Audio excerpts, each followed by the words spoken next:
Someone had asked me what are the reasons to use credit cards. So I am here to explain you what are the reasons, what are the advantages and benefits of using credit card. So let's get started. So number one is they build credit history, and number two is they provide bonuses, number three is they give cashback, and number four is they offer reward programs. Number 5, they track spending for you. Number 6, they protect from fraud. Number 7, they let you transfer your balance. Number 8, they come with purchase protection. Number 9, they have built-in grace periods. Number 10, they tack on insurance.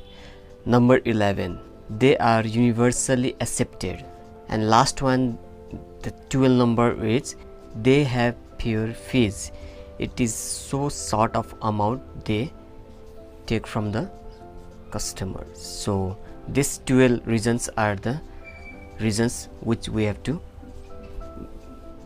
take the credit card. So I hope you like this video. Please subscribe to my channel to get more updates. Thank you.